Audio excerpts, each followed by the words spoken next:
Whoa, buddy. Put that thing back in its holster. We haven't gone anywhere. I don't understand. Check out the MichaelDukesShow.com for information on how to get access to the podcast. Welcome to the party, pal.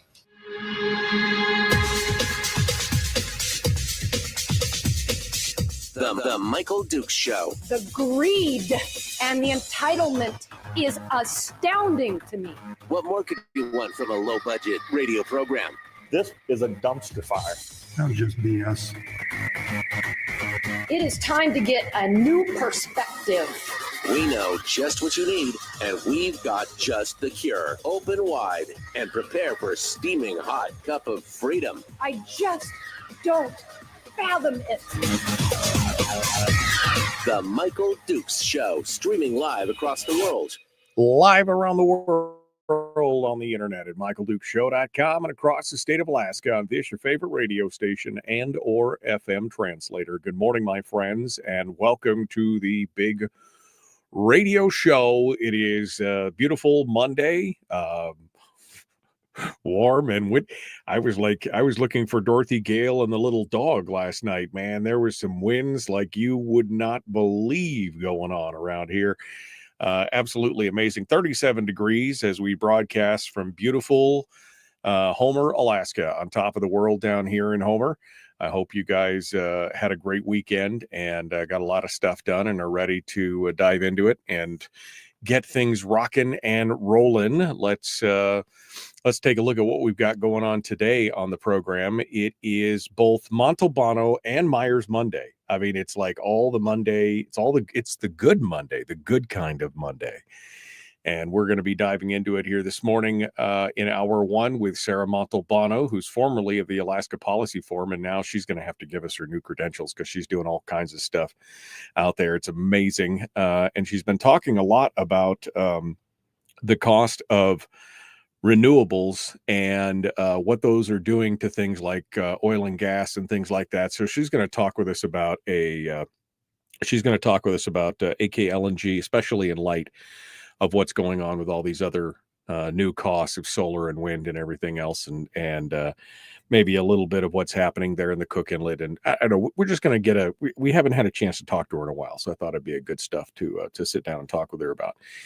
Then in hour two, we're going to be talking with a brand new Senate Minority Whip, or I guess as they like to say, the Republican Senate Caucus Whip, Robb Myers, who's going to come on board with us and talk about the economy and more in hour two. So good morning, my friends, and thank you. And let's I guess we should just dive right down into it, because I see that Sarah Montalbano is already joining us and ready to go. She is here, and welcome her to the program. Good morning, Sarah. How are you? Good morning. How am I sounding? You're loud and proud this morning. You are very, very loud and proud. So I'm going to adjust. Turn myself down a little bit. Oh, you're good. I got you turned down on my end. We're all okay. Sarah Montalbano, of course, was our resident education expert for quite a while, especially when she was the education analyst for the Alaska Policy Forum. And now Sarah's got a whole new bag. So let's talk a little bit about that first, Sarah, before we jump into the rest of it. What's going on with you? What have you been doing? What have you been doing these days? Yeah, absolutely. Since about April, I've been with Minnesota-based think tank Center of the American Experiment doing energy policy, energy and environment, and that's been very exciting.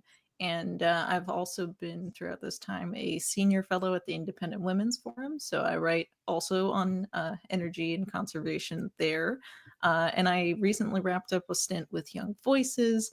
And I started my own Substack, Montalbano Mondays, named after these wonderful appearances that I do. So it's been busy.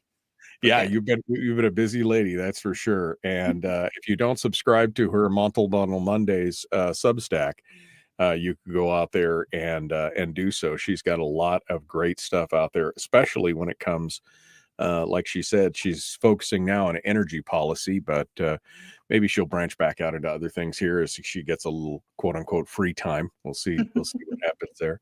Yeah. Sarah, have you been following what's going on here with we've got all our oil and gas situation going on, and of course the dearth of gas that's going to be coming out of the Cook Inlet. And you recently wrote about some of the policy issues that are going to arise out of things like solar and wind and other renewables that are affecting us. So let's talk a little bit about Alaska gas, Alaska LNG, and the potential for it, I guess, and then highlight that in regards to what you're talking about with some of these renewables and what's happening in that sector of the energy market.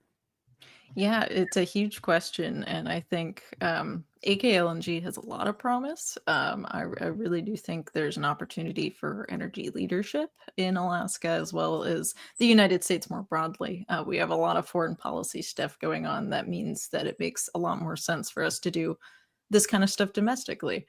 And it makes even more sense in the context of renewables. And I like to say this when I'm talking about Minnesota, but it's even more true for Alaska. There may be places where wind and solar make a lot of sense.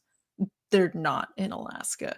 I was checking out some numbers for this program, and it really isn't going to work out very well. So that is what I would start with this morning. Well, I mean, and let's talk, because everybody's pushing, right? I mean, renewables it's the new hotness, right? Everybody wants to, go back to, go to renewables to eliminate fossil fuels. Nobody even wants to talk about nuclear, even though it's the most long-term and most affordable and most reliable form of energy. But everybody wants to go to, wind and solar and things like that. They don't want to talk about hydro. Again, another long-term investment that continues to pay off for generations. So let's talk about the costs of that. You had some analysis and looking at it, and there's a balance there, and it seems like a lot of times this becomes more of an emotional thing than an actual either economic or from an environmental standpoint, even kind of a green thing in the long run. Give us the background of this latest piece that you wrote. Yeah, I would say so. So I did a blog post that pulled numbers from the Energy Information Administration. So this is very above board. All of this data has been verified by the U.S. government, so it's trustworthy, of course. And it showed that wind and solar construction costs in 2022, they rose slightly, about, I think, 1.7% and 1.6% for solar and wind, respectively. And natural gas costs actually declined 11% from 2021 to 2022. And that's the cost of generation. So when you're constructing wind turbines, solar panels in a natural gas generation plant, the costs really make more sense for the natural gas. And what I dug into, that's just the top line that they've mentioned in this article. And so I led with that. But it's actually pretty amazing because natural gas construction costs per kilowatt of capacity was about $820, and wind and solar is up in the 1,500. So it's more than double the costs. They're rising for these renewables, and natural gas is declining and by quite a bit, depending on what kind of natural gas generation you're talking about. I mean, that's the problem, is that, but we're tied to it emotionally, right? Because we keep being told, and we've been educated over the last, I don't know, 2 decades, that wind and solar are the solution for all of our problems, and yet nobody talks about the actual costs, both in dollars and in resources, in creating some of these. Solar panels, for example, they've got a limited lifespan. And even though you look at it from the cost of, I bought the solar panel and here's how much energy I got out of it over its lifespan, and boy, doesn't that look great, but you don't look at the actual material costs, or the downstream, or the upstream costs of resources and other things to create something like that. I mean, when you look at it analytically, it doesn't always make sense. Yeah, it's funny you say that because a project that I'm working on right now that has not been published yet is to try and quantify those material costs. How much steel and concrete are we having to put in these wind turbine bases and wind turbine blades? What happens with waste? Where do we dispose of wind turbines when the blades are worn out, but they're fiberglass and all sorts of other materials that you can't recycle? There's a lot of environmental costs, and I think land use is another huge one because wind and solar are so diffuse. They require at least 10 times the land space, the acreage, in order to generate the same amount of energy as a natural gas plant. So those are just a few of the costs and true environmental impacts. Because I think you're absolutely right. Too often we are told that renewables are simply the answer, that they can only possibly have a positive impact on the environment. And, oil and natural gas can only possibly have a negative impact on the environment. And those things simply aren't true. There are costs and benefits on both sides of the equation, and we're not evaluating them. We are going with this emotional drive to say that they are a net positive no matter what. We're just not looking at the other side of that equation. Here in Alaska, we're facing a similar type of emotional stance, with the announcement that we have diminishing reserves or discover reserves in the Cook Inlet, and that we're expecting a downturn in production by, I guess, 2029, 2027 it starts, and it really goes into kicking in at 2029. We're looking at the fact that, we could be having some shortages. And of course, the people were starting to throw ideas around, and there was the talk about importing liquefied natural gas from overseas because we don't have any. Because of the Jones Act, we can't bring American LNG into Alaska because there's not a single American flagged or built LNG tanker in the world, and not likely to be anytime in our lifetimes. But there was a discussion about whether we should import LNG. And then there was this hue and cry of, well, no, we need to have Alaskan gas to do it. And then, of course, we start talking about all the different ways of how that happens. And it's all got $billion+ price tags, short little pencil lines, ASAP lines, big lines, export lines, everything. And people are so emotionally charged with using Alaskan gas for Alaskans that they're not looking at the economic, which is a parallel of what we've been talking about with wind and solar, is that's the solution emotionally, and we're not looking at it analytically. Yeah, I would definitely say so. And looking at the costs of this, it is promising to be a very hefty price tag. And there's always the temptation, I think, to say, well, we will have investors, we will have private industry pay for this, and that's always an uncertainty. And I think that kind of uncertainty is made a lot worse by the federal permitting process, because if we were going to go the imports route, it would still take a couple of years at least to get all of these import permits figured out, get the infrastructure built. Permitting is a huge morass. So we're looking at permitting either way. It's not going to be a solution immediately, no matter what we do. AKLNG, I think there's a lot of opportunities to lead in energy production and development, especially if some of that's going overseas. We've seen a lot of foreign policy angles, I think, especially in Europe, because Europe has been particularly impacted by natural gas shortages with Russia's war in Ukraine. But there's definitely a lot of things to be said on both sides of it. And I think we need to figure out where the money's coming from. You mentioned that wind and solar, these renewables, don't necessarily work in Alaska, and I want to know a little more about that, why that is, and what your thoughts are on that. Sarah Montalbano is our guest. You can find her over on Substack, sarahmontalbano.substack.com, and you can read all about her policy briefs on energy. And she's got it over there. Go ahead and check it out. We're going to continue here in just a moment. The Michael Duke Show. Common sense, liberty-based, free-thinking radio. We'll continue with more and Sarah Montalbano right after this.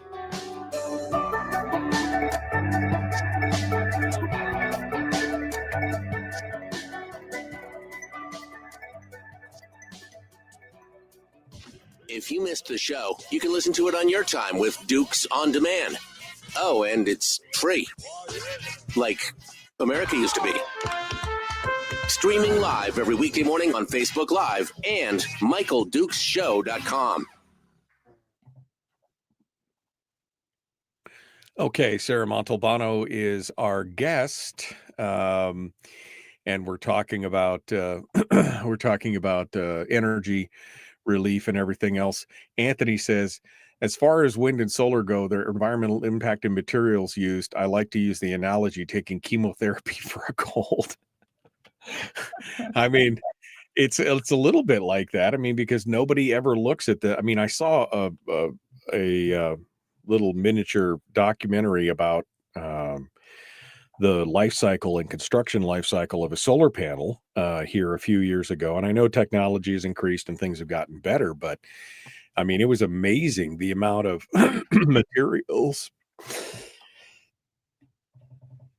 the amount of materials and effort that went into creating a single solar panel that only had a limited life cycle.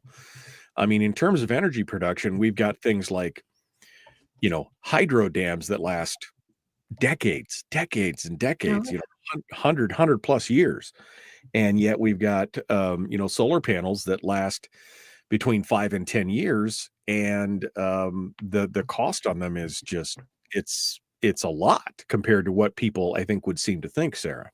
Yeah, I would agree. And, a lot of solar panels, the analysis I'm doing right now, it's going to have to assume that solar panels last for their warranted years of 20 to 25. And that's, before failures. That being said, the actual panels themselves will last maybe 20 to 25 years if things go well. The inverters on the solar panels that convert the DC to AC, that goes bad within 10. So you have a bunch of these replacement parts. And what we're seeing now with the first generation of solar panels is all of these inverters are going bad. And a lot of the companies that manufactured them are no longer in business. So a lot of these places are trying to, put new inverters on there, and it's getting expensive and difficult. And that's what repowering looks like, is we're really, if we're doing this wind and solar project and battery storage, good Lord, there's going to need to be a ton of batteries if we're going to do that. It's all going to have to be repowered every couple of decades or so. And that is material intensive too. So yeah, I mean, exactly. I mean, if you have to redo it, it'd be like going into a power plant every 20 years and replacing a bunch of parts every 20 years. Now they do have preventative maintenance, but you don't see them retooling an entire power plant, gas or oil fired power plant. You don't see them retooling them every 20 years. Brian says, have you ever seen what the foundation for a wind turbine looks like? And you mentioned it earlier, the concrete and steel, and I guess I hadn't considered it, but those are big, tall. I mean, they must have a ton of stuff in the base of those. They're massive concrete blocks in the bases. And even when we say, okay, we're taking these wind turbines down, you're going to have fields of blocks, concrete blocks. And, it's going to be interesting to see what anthropologists think of that, where they think, wow, what were they doing with these? Because the wind turbines are going to be long gone, but these concrete blocks are going to remain. Right.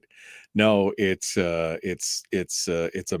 that we get sucked into this. And of course, you mentioned the footprint of the land use. I mean, wind turbines obviously have to be spaced well apart to prevent blade strikes and other things. But even the solar, I mean, you've seen some of these big solar farms, they're acres and acres and acres. It's crazy how much land could go into those kind of usages. It really is. And I've got some of the statistics that we can talk about in the main program, but it's all due to the fact that they're very diffuse and they don't run 24/7. They don't even run close to 24/7. They have to have a lot more area to generate the same amount of electricity. Yeah. Well, I'm looking forward to talking more about it. Everybody said you live in Chris Chang's house. Chris Chang is I know. is a monthly guest. And it's just a background, people. It's just a background. So you It's a can't see her. background. I'm sorry. So you can't see My background's a mess. So her It's Monet or something on the wall, or dirty laundry or whatever. So it's all good. All right. Sarah Montalbano is our guest. We're going to continue here in just a second. Montalbano Mondays is what we're talking about. And we're going to jump back into it here. Please like and share, like and follow. Let's get back to it. Here we go. The Michael Duke Show. Not your daddy. Wait, sorry. Not your daddy? Ooh, not your daddy's talk radio. Huh. Whew. I was scared for a second. Thought we were going down. Here's Michael Dukes and the show.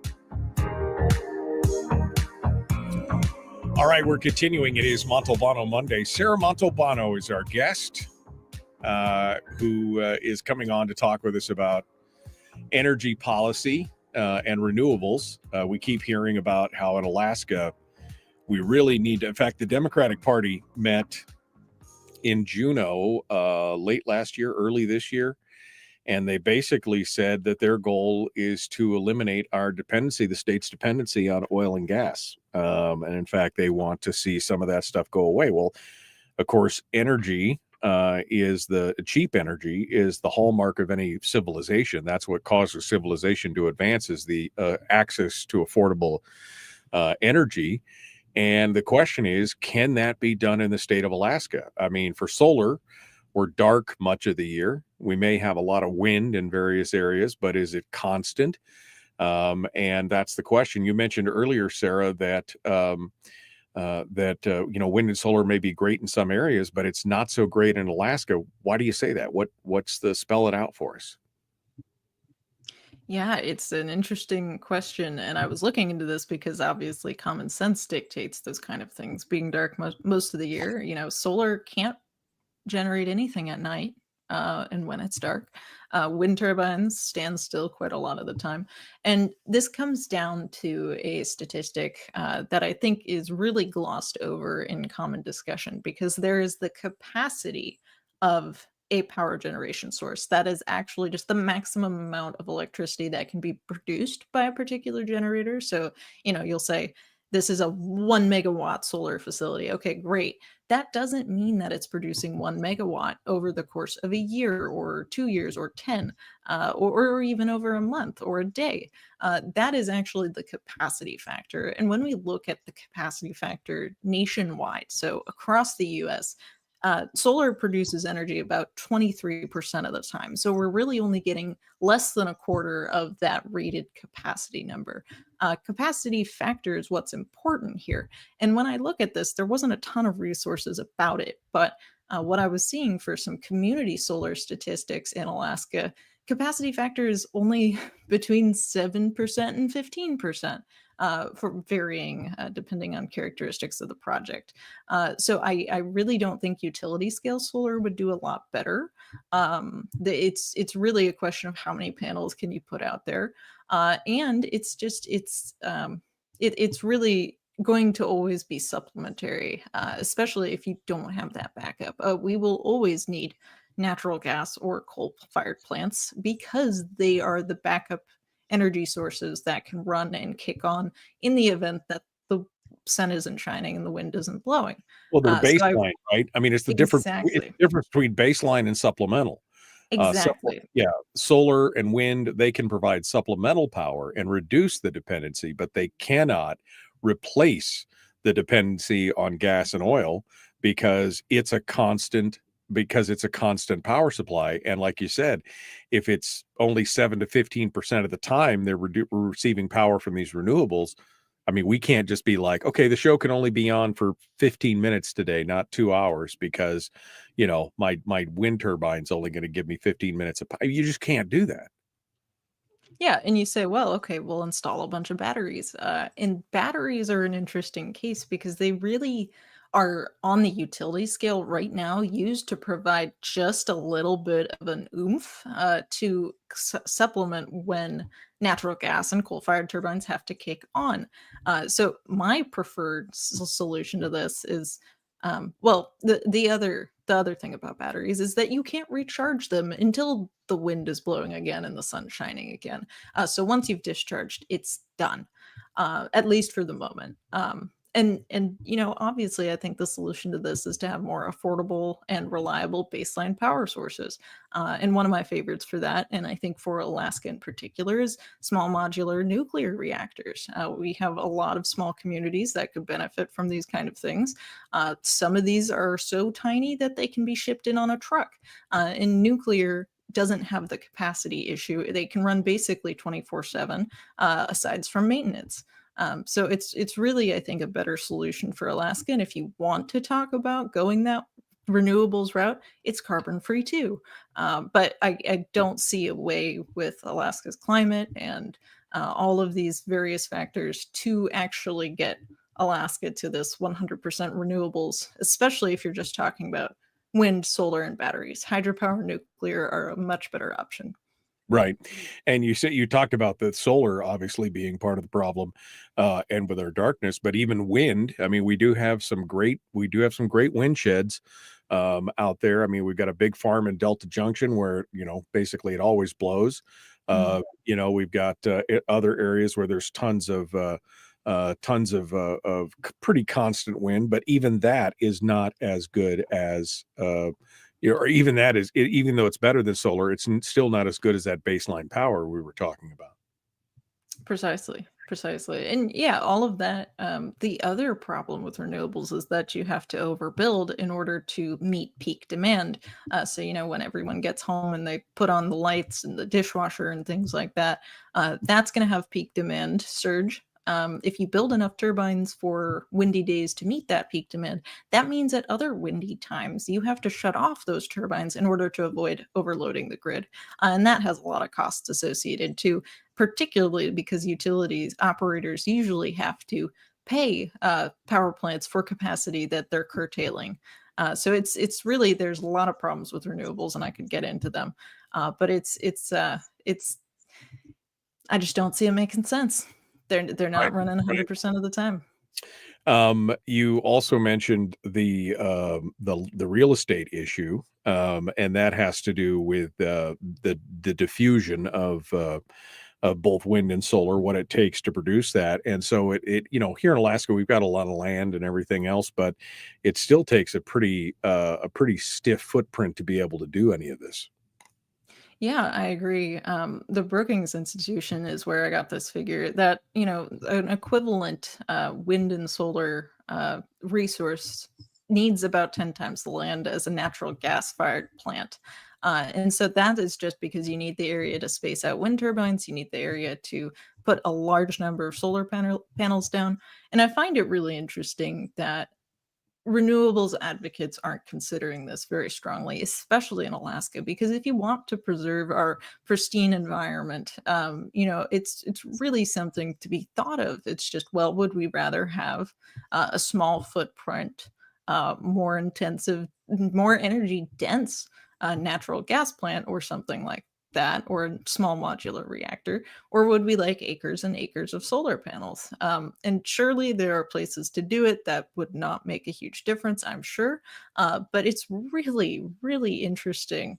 And I think residents have a lot of problems with it too, especially if those kind of things are in their backyard. That's definitely happening in the Midwest and Minnesota and North Dakota. It's just hey, why are we not getting consulted about these acres and acres of solar panels and wind turbines going up in our yard? Well, that's the thing, and I know that there's been pushes. Brian mentions that Jamie Dimon, the CEO of J.P. Morgan Chase, which is heavily invested in renewable, has actually advocated that the federal government force farmers to lease land for these turbines.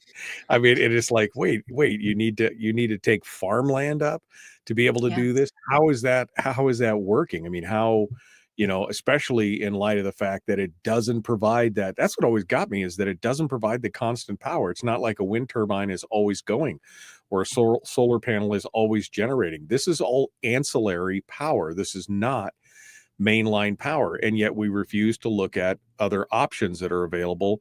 Like you mentioned, the small nuclear batteries or things like that, sealed systems that don't, that are not a 3 Mile Island type situation. But we just refuse to even look at any of that. Yeah, in the audience, Brian's reading the same stuff that I am, and he mentions that wind turbines need to be linked to the grid with copper wire. That's another huge question. Where is the transmission lines going to be sited? Because a lot of these resources are located in some of the more remote areas from population centers. And I really do think there's a lot to unpack with renewables, and maybe it makes sense. But the first place to start is looking at the local community and seeing what they want.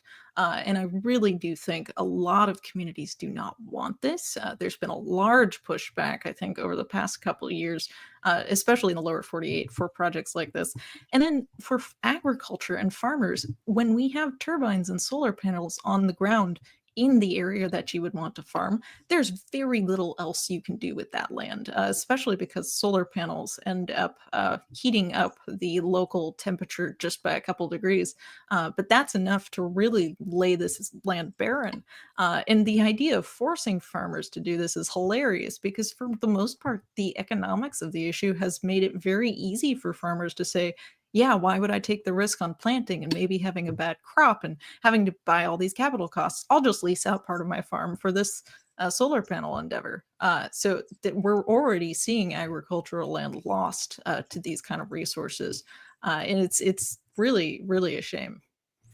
Again, I want to talk about. I want to get your thoughts on it because it seems like you and I are of the same mind on this. That, if we ignore two of the greatest ways to get continuous energy, and I would argue that renewable energy, in the terms of hydro, there's a balancing act. They keep saying, well, we don't want hydro because it damages the ecosphere or the environment around it or whatever, because you do have to dam up a lake and dam up a river, it creates a lake, it changes things, it does all that. But I mean, are you telling me that we haven't learned a lot since we put in the Hoover Dam? Right? I mean, the Hoover Dam went in 115 years ago, something like that, and we're still getting power. It's still powering the Western United States. Are you telling me we haven't learned a lot since we put in the Hoover Dam and we couldn't be more ecologically friendly and still put hydro systems in across the country?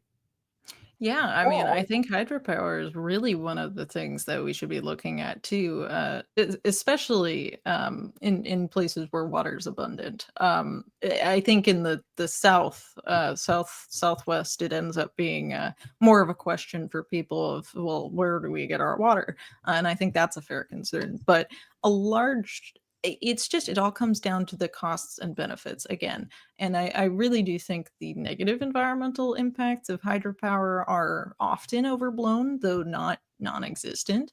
And I think a lot of things have been modernized. It's just like nuclear and it's just like mining. All of these things, all these nuclear disasters we think about, all of that was before modern nuclear technology. And we will not see any serious number of safety impacts, but those things exist. So we end up, I think, just strongly overbalancing on the negative side of the equation when we talk about these things. Yeah, no, I think I think it's kind of amazingly short-sighted to think that we can't learn from our past mistakes, and even though that there have been problems, I mean, look what's going on right now at 3 Mile Island. That one reactor obviously is done forever, but they're bringing the other two up to power the AI for Microsoft. Yeah. I mean, they're doing it, and the fact that we have new nuclear technology, Nick salt reactors and batteries and some of these other things that, like you said, self-contained, can be flown in, can be driven in on a truck or whatever that needs to be doing, and provide cheap, affordable energy for these peoples for decades. On a single unit. I think this is something that we just continue to trip over and overlook. Yeah, I would agree completely. And I see a lot of promise with nuclear. And I'm glad that this AI revolution is really forcing the question there because the US is really seeing its first growth in electricity demand in a long time thanks to this technology. And we have to figure out how we're going to get it. All these tech giants want it from renewable, no carbon sources, and that's fine. But they want it from nuclear because they can't just shut down their data center if the wind isn't blowing and the sun isn't shining. They don't have that option to simply stop providing these data services. So they look to nuclear. They look to 3 Mile Island. There was a whole just an incredible number of them coming out earlier this year, and I wrote about several of them on americanexperiment.org. But it's fascinating to see, but it's also a shame that our utilities grid isn't able to actually provide the reliable power, and it is thanks to these renewable mandates that are, dictating the composition of the grid. Sarah Montalbano is our guest. We're coming up on the next break. We're going to continue here in just a moment. We're going to talk with her about what she sees as the solution for Alaska now that she's got some deep background on all this stuff. What should we be looking at here in her mind, especially in light of the shortage of Alaska gas and other things? We're going to continue. The Michael Duke Show, common sense, liberty-based, free-thinking radio, back with Sarah Montalbano right after this.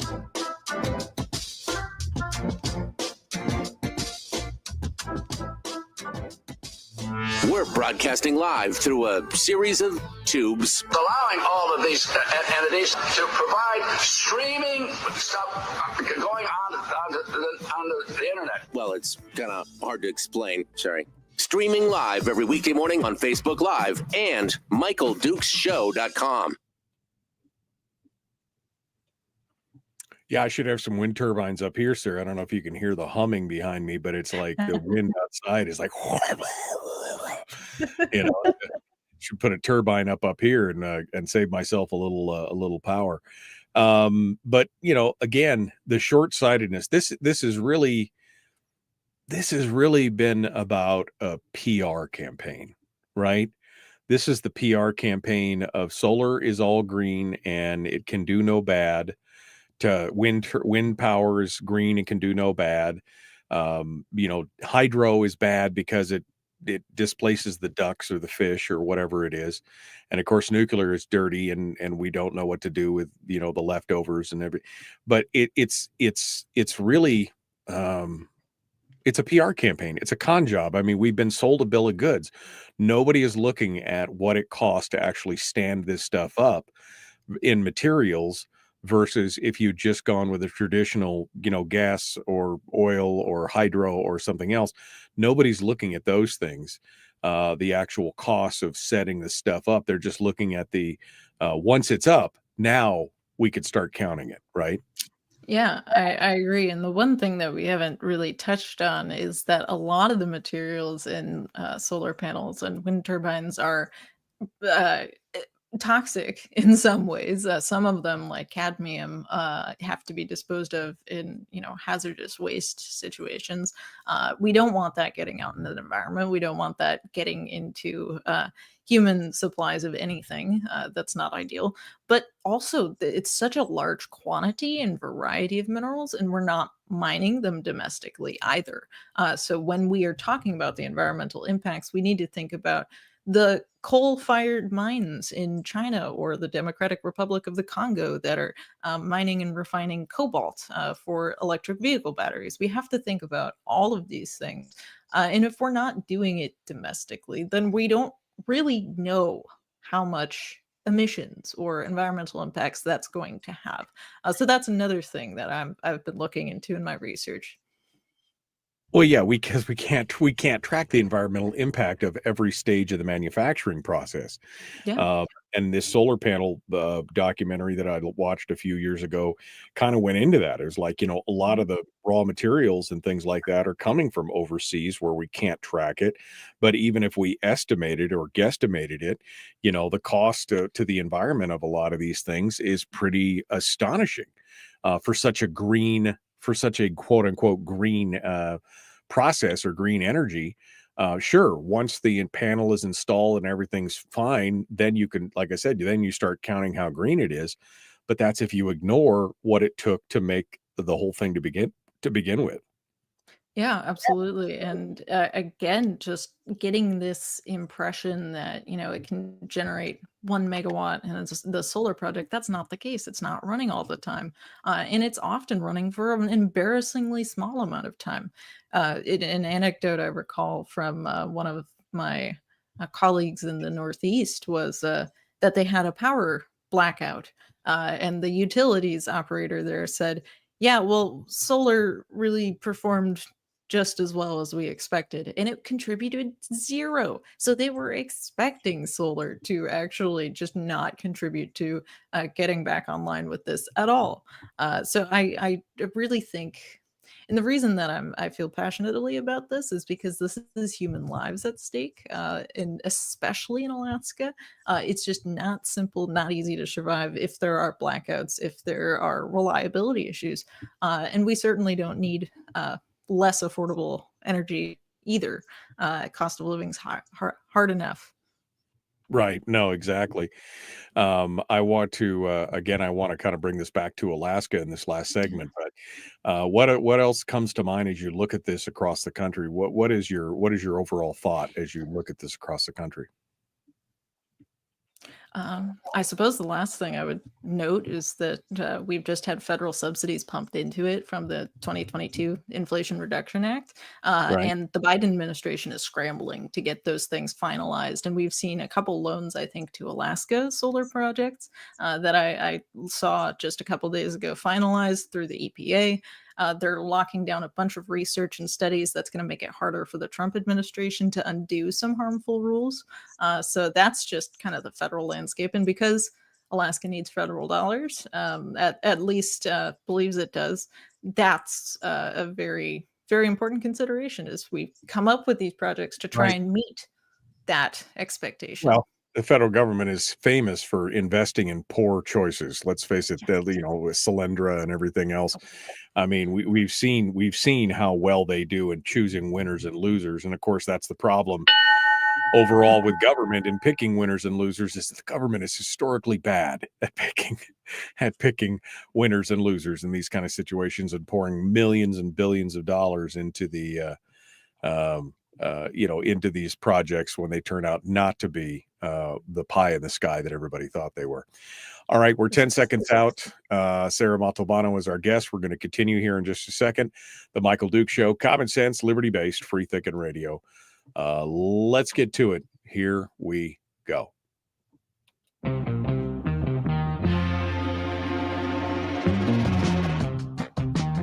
The Michael Duke Show. Seriously humorous with a pinch of intellect. Sorry. That is humorous. Here's Michael Dukes. That guy is so mean. I don't understand. It makes me laugh every time. Why's he got to be so mean? Man. Sarah Montalbano is with us for Montalbano Monday. You can find her at sarahmontalbano.substack.com. She writes for everything from the American Experiment to other think tanks. You even got a piece in the New York Post the other day, wasn't it? Or was it the New York Times? I forgot which one it was. You tell me. I don't think the New York Times might ever publish me. It was the New York Post, and it was on a mining paper that I released in October with a hard rock mining specialist for American Experiment. So you can find that americanexperiment.org/reports and read it. It's like 40 pages. It's huge, but there's a lot of great information about that. Okay, good stuff. So Sarah, Alaska, here we are. We're sitting on a monumental amount of resources, something like 117 trillion cubic feet of natural gas on the North Slope. We've got gas down in the Cook Inlet. We've got oil. We've got all these things. What if Sarah was queen for the day and could wave your wand and make things happen? What is your, what would be your solution for Alaska here as far as our energy problems? Because I mean, let's face it, from the rural communities paying 5 times per kilowatt hour what smaller communities and municipalities are paying, to the fact that now we have this possible shortage in the Cook Inlet. What should we be doing? What is the solution in your mind as you look at this? Yeah, it's a great question, and it's difficult because there's at once the budgetary impacts that the state of Alaska is so reliant on oil and gas for its revenues, that I think we should continue these things. I think permitting should be easier. I think we should be doing more natural resource development. But from the reliability side for consumers, I really do see a lot of promise in small modular reactors. I believe the first one is set to come online in like 2027 from Eielson, I want to say. A kind of a test demonstration. And I think we should be leaning into that because they're really, I think the technology is going to get there. It's actually one of the few good bets that I think the Department of Energy and things like that are making. And it could power entire communities based on these small reactors. So I think that's a good option. I think, not moving away from the fossil fuels, though, is going to be really important in the short term. No, I mean, and I think that it's a variety of things. It's not just that you'd mentioned the regulatory issue, that the permitting and things like that should be easier. We actually spoke with one of the inventors of the Nick Salt reactor, who was working with the Air Force to put that into Eielson. We talked to him about a year ago, I think a year and a half ago, and he was talking about this technology and how it differs and how it could be used not just for military bases like Eielson, but could be shipped to various communities. And then if you needed to tie infrastructure in, you could to other communities close by. And I think that, like I said, I think I agree with you. I think that is going to be the answer, especially in these sealed systems where you don't have to worry about, as much nuclear waste or rods or anything else. But here in Alaska, again, the regulatory issue is even bigger. I mentioned the Jones Act.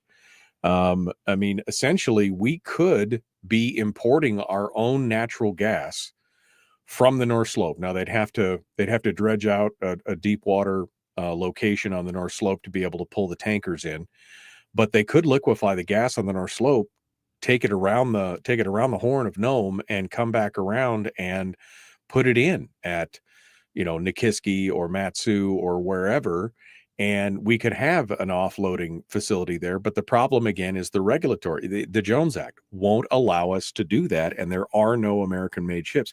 We could be doing so many different things rather than just building a multi-billion-dollar line across the tundra for 1,000 miles.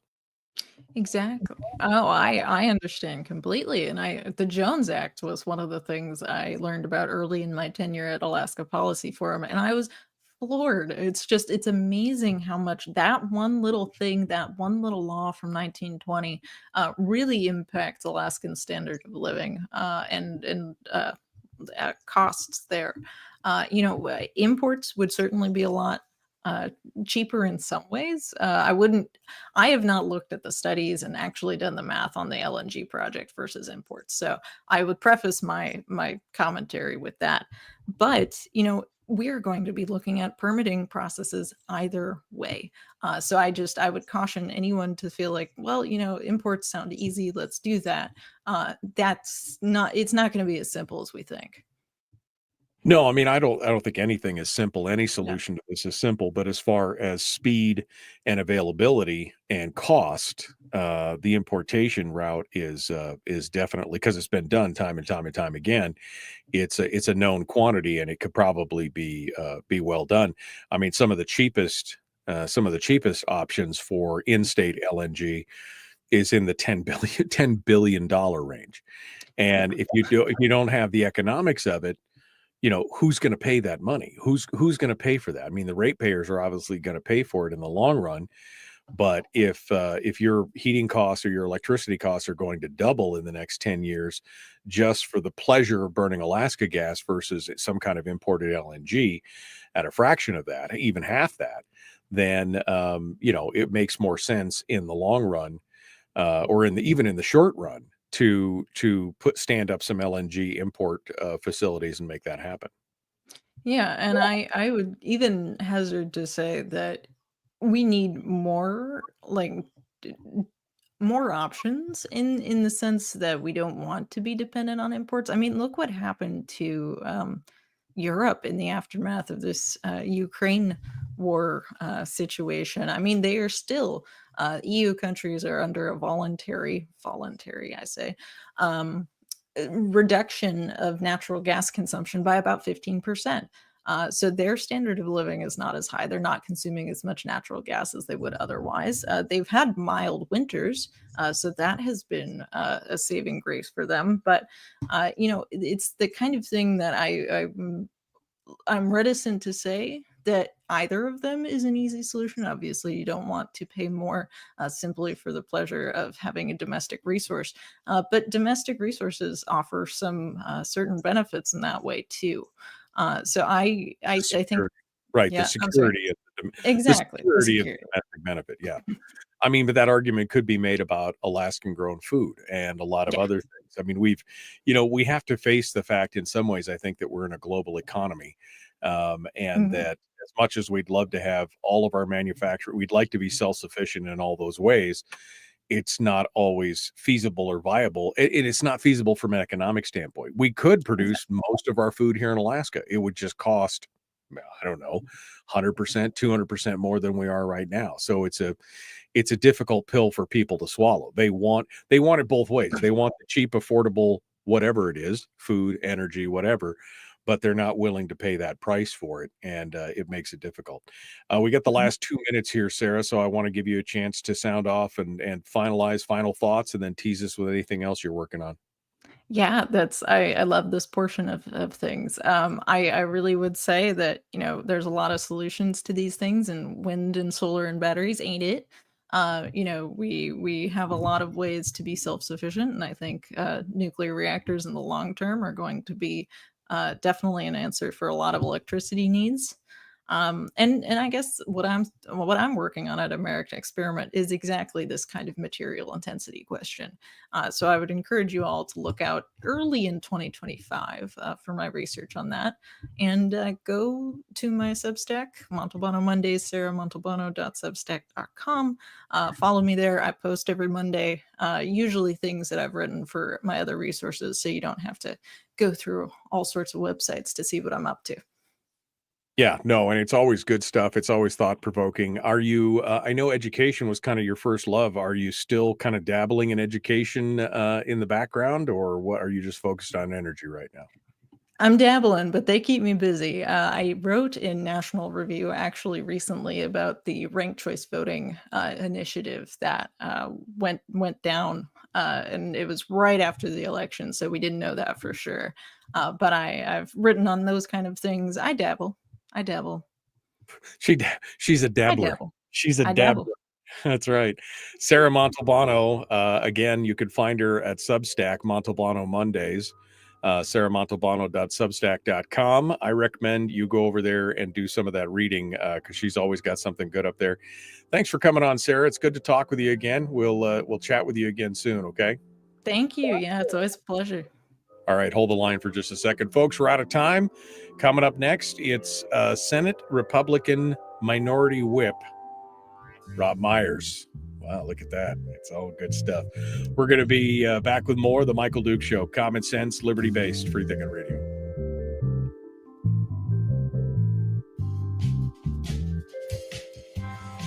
All right, Sarah, I give you the final bite at the apple here. We got a few minutes. I see Robb is in the wings, but always like to give you your head and see what else you're talking about and what else your final thoughts are here for today.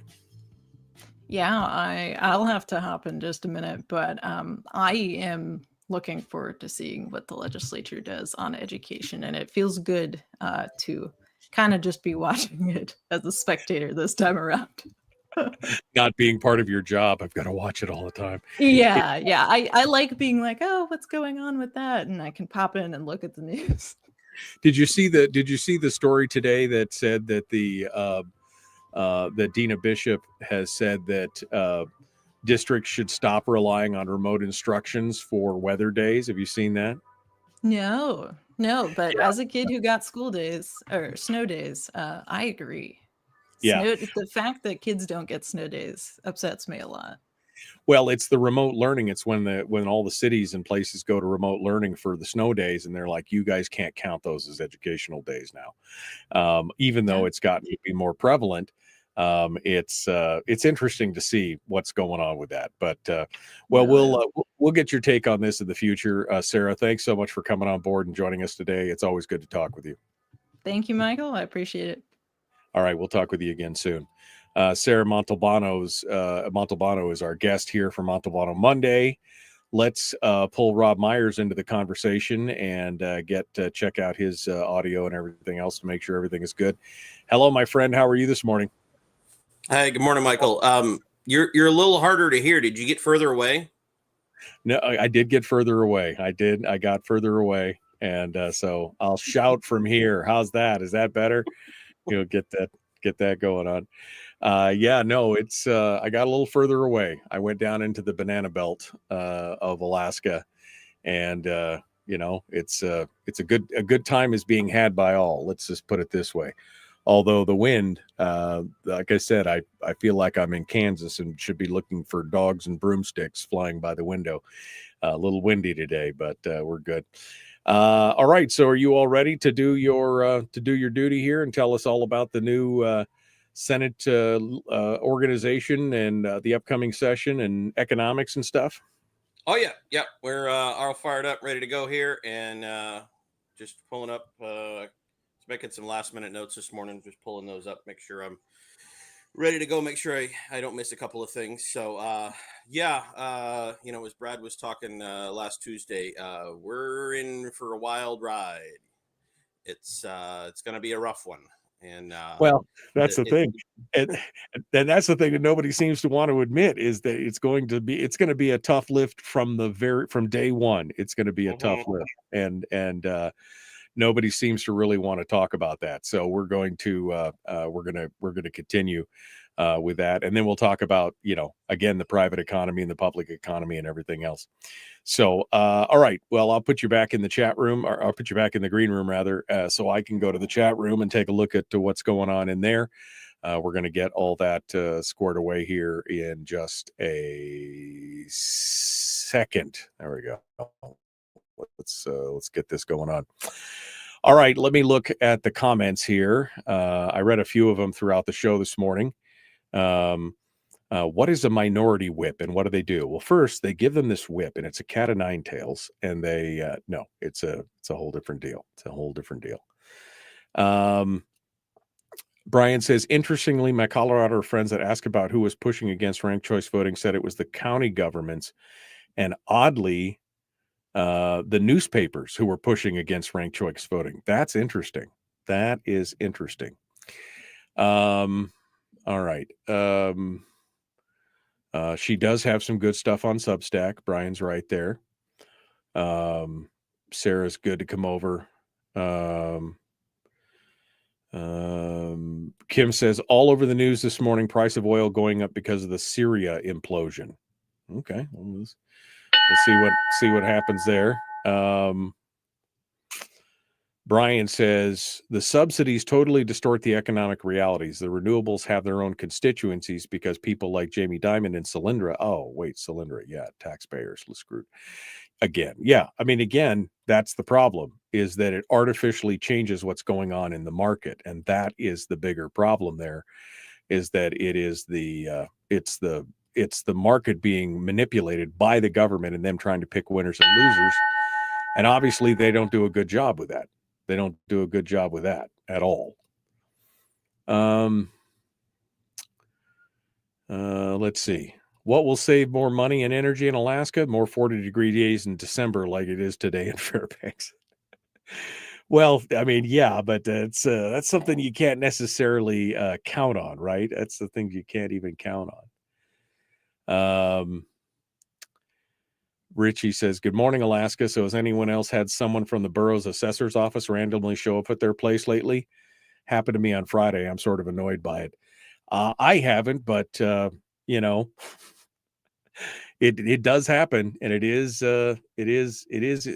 definitely frustrating. Going back here to see if there's anything else. Good morning. Good morning. Good morning. Willie says good morning from out in Quinnipiac. He says springtime in the Bering Sea coast. No snow left from yesterday's rain and warm weather. The weather sucks. I don't have much snow here myself. There's still some up on top of the hill, but down in town, there's no snow at all. With all the rain and the warm weather, it was 43 degrees yesterday. And I'm oddly okay with that. I am oddly okay with all that warm weather. Don't let it get you. All right, here we go. We're jumping back into it. We're 30 seconds out. The Michael Duke Show, common sense, liberty-based, free thinking radio. Here we go.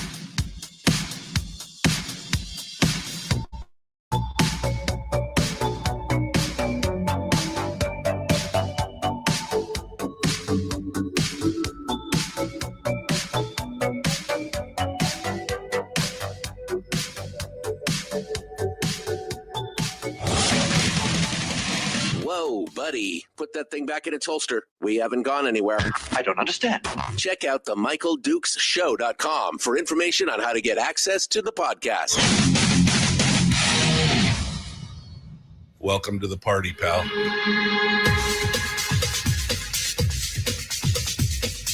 The Michael Dukes Show. The greed and the entitlement is astounding to me.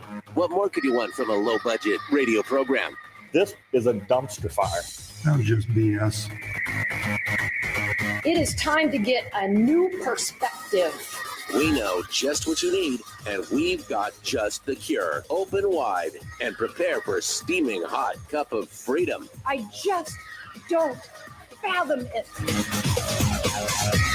The Michael Dukes Show, streaming live across the world. Live around the world on the internet at michaeldukeshow.com and across the state of Alaska on this, your favorite radio station and or FM translator. Good morning and welcome to hour 2 of the big radio broadcast. It is Monday and we're continuing. We just finished up with Montalbano Mondays with Sarah Montalbano in hour 1 talking about energy policy, renewables and Alaska natural gas, nuclear, hydro, and more.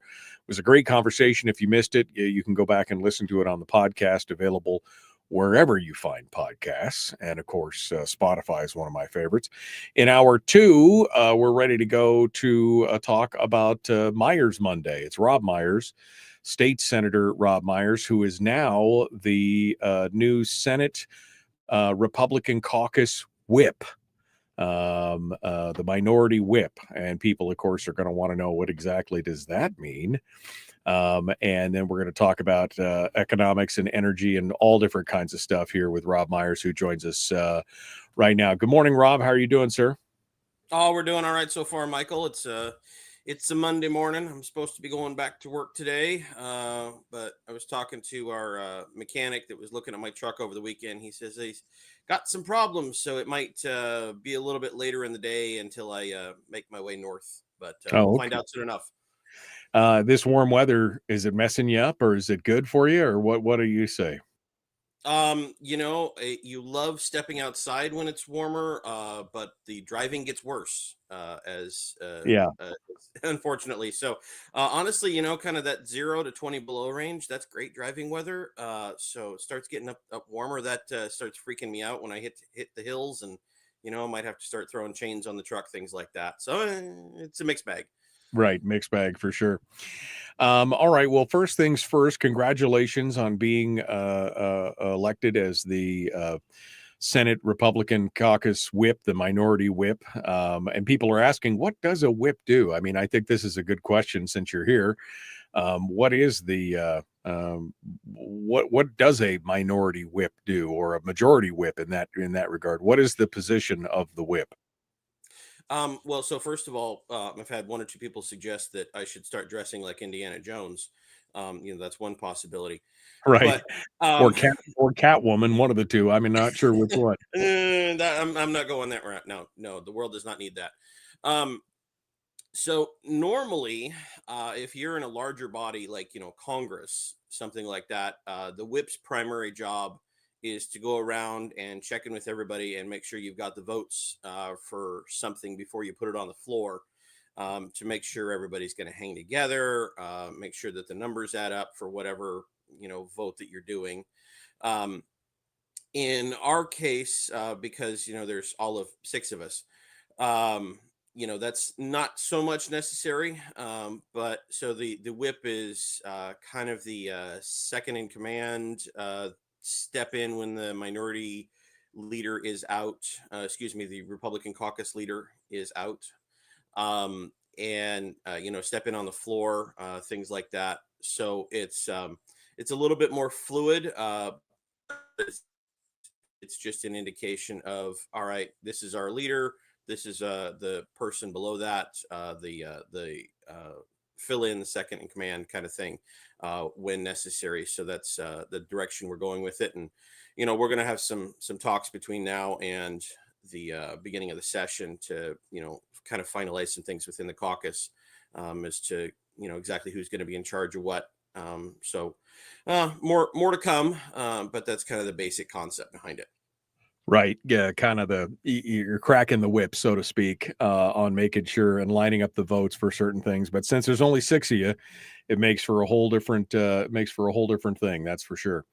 Rob, you got a chance to take a look at what Brad put out this last week with us here on the program. And he was talking about some tough times ahead, just based on they haven't put out the fall revenue forecast yet, but they're going to. They're required to within this next week to put it out. But Brad used the metrics that they use, and he looked at what was going on, and he's showing that we're going to start off this new year with a huge deficit, huge, almost $1.6 billion by his estimate, deficit.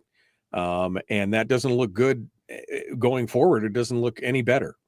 In fact, he said his numbers were the rosiest numbers that he could possibly come up with. And it's 1.5, 1.6, $1.7 billion deficits every year moving forward. That's a 33% of our overall budget. And that's going to be a problem. As a minority, the Republican caucus is, going to be in a bit of a struggle position to try and make some of these things change and happen. But where are we at? What do you see as you look at this? Let's talk about the upcoming session in this upcoming year. Right. Well, I mean, as a Republican caucus, a couple of our priorities are going to be, having an actual sustainable budget. Not just balance a budget, because balancing a budget one year is one thing. That's making sure your revenues and your expenditures more or less line up. But having it sustainable is another story, because when you start talking, especially about Alaska's budget, as much as our revenues can fluctuate, making sure something is sustainable is much harder over the long term. And then, of course, we want to promote the private economy as well, and we can get into that in the next segment or something. But as Brad was pointing out, we're in serious trouble. And I mean, you and I talked about this a little bit back in, like, I think July or something. That going to be the push for more spending. You could see that in the campaigns. And the spending, of course, is one portion of it. But yeah, the revenue side is looking horrible right now. We're looking at having to use, let's see, I'm just looking at Brad's chart here. This next year having to use about 83% of the POMV draw just to keep things even. And so that's going to be the first time that we're going to be breaking that 75-25 line. And this has kind of been the problem ever since we first broke into using the dividend to pay for government. Not just using the permanent fund, but using the dividend to pay for government. Is each line that you draw in the sand, is just it's a guideline, really. And so from a psychological standpoint, once you break through each line, it's like, well, what keeps you from going to the next line and going even further down and further down until you hit zero? We know that three things, one of three things, and probably a combination of three things, is going to have to happen this year. One is spending more off of the dividend, breaking through that 75-25 line. So now that we're at 83-17, or, even further down, maybe, depending on what additional spending gets passed. you're going to be talking about a significant reduction in the capital budget. I think you and I talked about that back in May and back in July. That that's going to be a big deal. And then the third thing is potentially having a CBR draw. Now, the last time I looked, the balance in the CBR is only something like $2.3 billion, as opposed to 10, 12 years ago where it was 16 billion.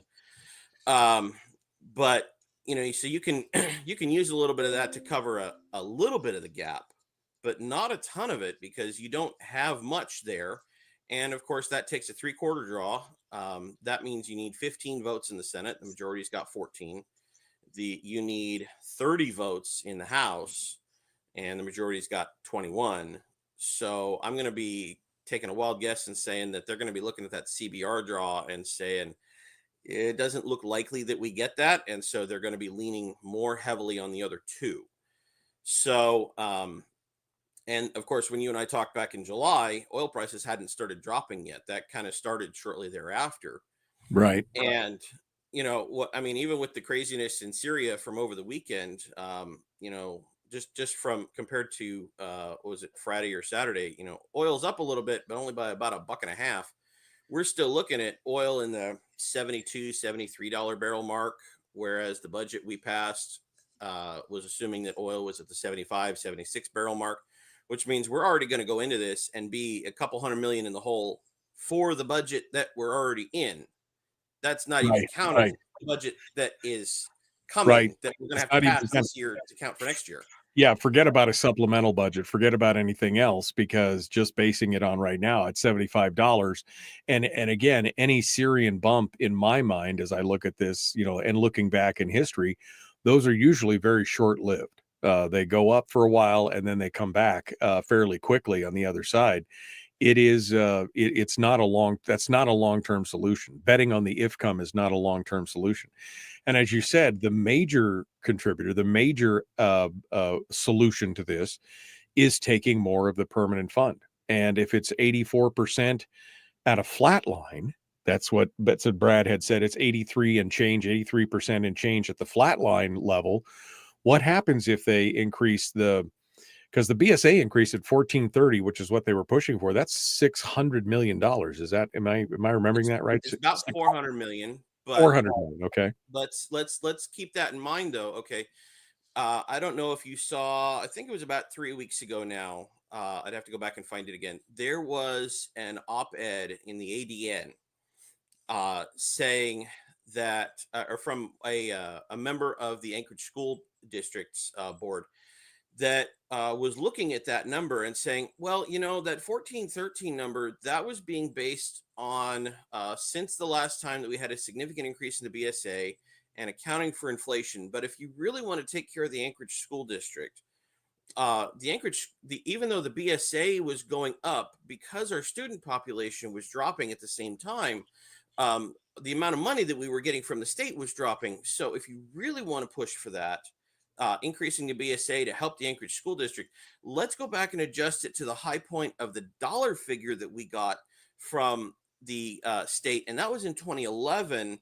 And if you really want to adjust it from there, you really need to add 1,900 to the BSA to make us whole. And so now you're talking about that something in the neighborhood of $600 million figure. The Fairbanks Borough Assembly had their priorities list, legislative priorities list, come out last Thursday. And one of the things that they're talking about is they want to eliminate the local contribution, which, for those of you unaware, the part of the way the education formula works is the state calculates, all right, here's how much you're supposed to be spending on schools. And here's how much property taxes you're required to contribute towards that. And so that comes out of, or property tax equivalent in some cases, for places that have sales taxes and other local municipal revenue sources. And here's how much the local municipality is expected to contribute towards the schools. And that comes off of the state calculation. And so if that happened, now we're talking about an even larger amount of money, another, what was it? I think we calculated another 300 to 400 million last year when that policy got discussed a little bit. And so let's see, 300 million plus 600 million. Now we're looking at an additional 900 million from the state, just talking about education, into a budget realm that is already constrained, that once you take once you take the POMV draw that's already going to have to go to government just to keep us where we are, only leaves something like 500 to 600 million of the POMV draw left, where you want to spend 900 million. Guys, these numbers are not adding up, and that's just one policy. That's just education. One line That's item. not, Yeah. It's just yeah, one line item. Yeah. right. That's not talking about all of the other factors that are going to be pushing our budget up these next couple of years. Robb Myers is our guest. We're going to continue with him here in just a moment. He is the Senate Republican Caucus whip, and we're going to continue with him here right after this. Don't go anywhere. The Michael Duke Show continues. Common sense, liberty-based, free-thinking radio. We return with more right after this.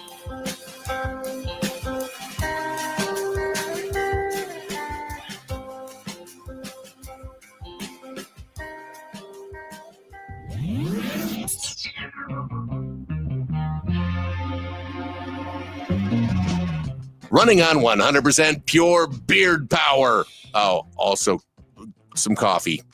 We dip our beard in coffee. Ha, nice beard. The Michael Duke Show.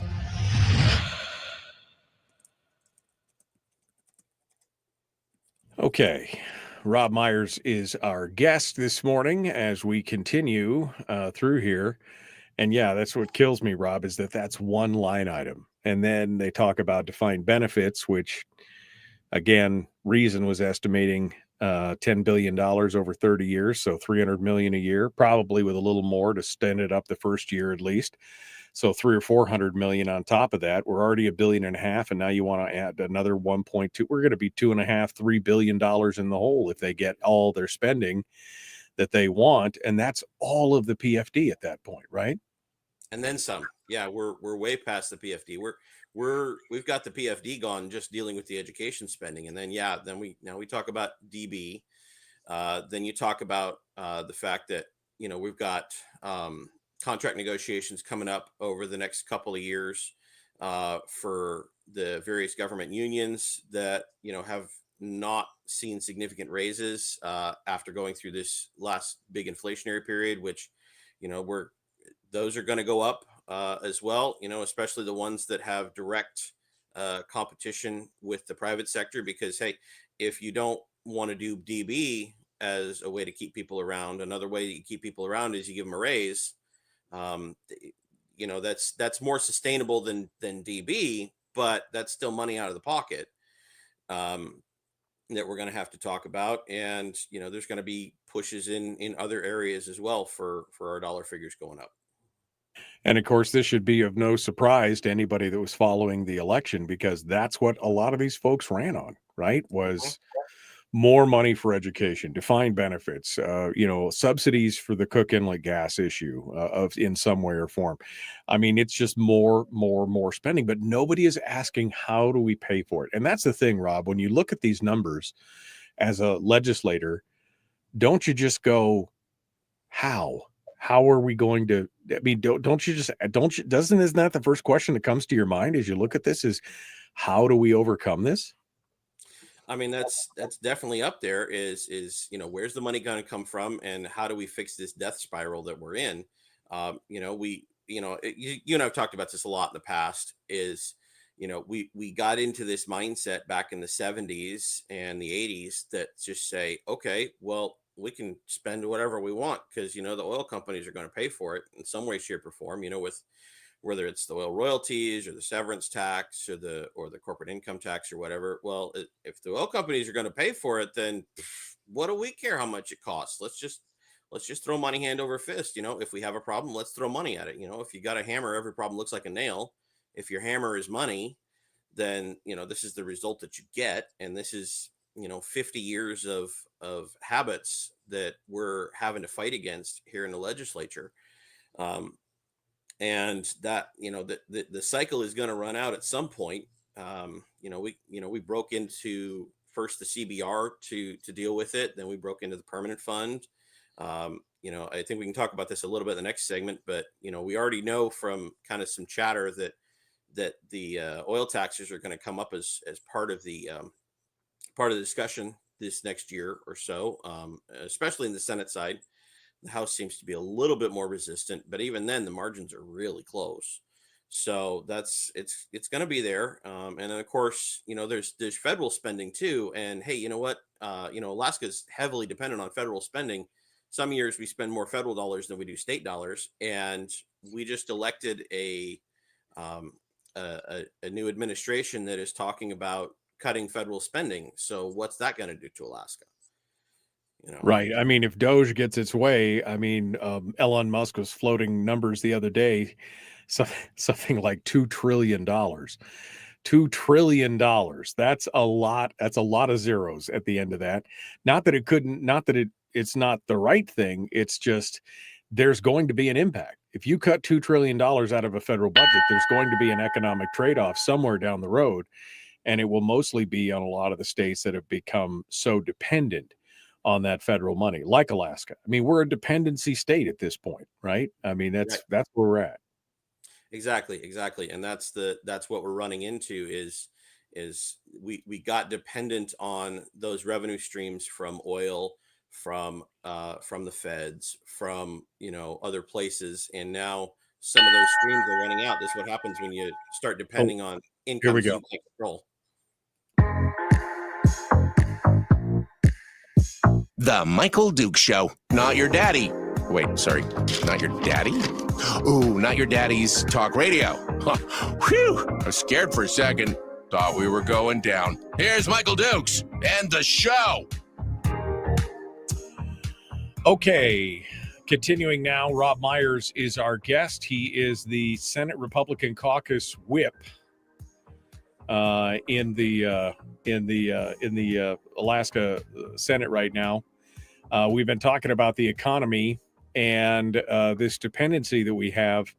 Robb, you wanted to bring up some things here in hour two about the economy, about the private economy versus the public economy, and even the trickle down of federal dollars that we're going to be facing. What are your thoughts as we move forward into this next session? Right. Well, of course, as you and I have talked a lot over the last few years, Alaska's government is not reflective of Alaska's private economy. The only portion of it that we're anywhere close to reflective of is the oil industry. And other than that, the two are not connected, unfortunately. The way our budget is set up right now, because I know that not everybody has picked up on this change, but just kind of general numbers, and I don't want to get too much into specifics in the spreadsheet from year to year, but just in general numbers right now, approximately 60% of our state funding comes from the permanent fund, comes from that draw, that annual POMV draw that we talk about, which this past year was about, I had it up, where'd it go? Was about $3.6 billion coming off of the permanent fund. The stock market, from what I understand, has been relatively flat over the last year or so. So the next year should be about the same, $3.7 billion. That's about 60% of what our state pulls in. Then there's about 30% of what our state pulls in is coming off of oil. That's oil royalties, oil severance taxes, petroleum property taxes, corporate income tax coming off of the oil companies, because the vast majority of the corporate income tax is oil. There's a little bit from others, but not a whole lot. And then about 10% of our state revenue comes from kind of those other ancillary taxes and fees and stuff. So, whether it's your fishing and hunting license fee, it's the cigarette tax, the gas tax, those other corporate income taxes that aren't from oil companies, things like that. That's about 10% of our state's revenue. So we have to keep that structure in mind here. Now there are, I think, a few people that are talking about, hey, we want to increase all this spending. Where's the money for it going to come from? Well, obviously you can't really up the POMV draw. There's already talk that 5% may be too high anyway to be sustainable over the long run. And there's nothing that we can do to boost the stock market in the rest of the country. We're kind of at the mercy of that. Okay, the next one down is oil. Well, there's already talk that we're going to be looking at oil taxes. There was an oil tax bill in the Senate these last couple of years. It didn't leave Senate Finance, but we're hearing that some dynamics within the Senate may have changed, and they may have 11 to put that bill on the floor. Now, it was interesting looking at the preliminary fiscal notes that were coming out from that bill, because one of the first things that you notice was, okay, we're going to get a boost of $500-600 million of revenue, depending on exactly how it's structured, right off the bat. But then within about 3-4 years, that all drops off as, one, oil prices are slowly dropping over the years, and two, as oil companies adjust to the new realities of what that oil tax structure would mean. And we'll have to see what that oil tax bill looks like coming up. It's probably not going to be exactly the same as the one these last 2 years, but that's going to be there. But as opposed to what Mike Shower and I and a few others have talked about, where you adjust oil taxes a little bit as part of a overall strong fiscal policy structure, Right. a big package. They're not talking about doing a big package. This is oil taxes is the end all be all, and it's all over and done with. And something that you and I've mentioned before is sometimes on the Republican side, people have said, well, the solution is to drill more oil or to put other natural resources into production, and that brings more money into the state, and that fixes our budget. And I call that the return to the 1980s strategy, and I don't think it's going to work because it's not the 80s anymore. But now the Democrats are putting up their version of the return to the 1980s strategy, which is just to up the taxes. And that's going to fix all of our problems. And we already know just from looking at the fiscal notes that is a short-term solution at best. That gets you 3-4 years at most of some additional revenue, and then you're almost down back to where where we've started, to the point where the increase in inflation is bigger than the boost that you're actually getting from the oil taxes. So we're in a world of hurt here, and if that's the well that they're going back to, that well is really starting to run dry.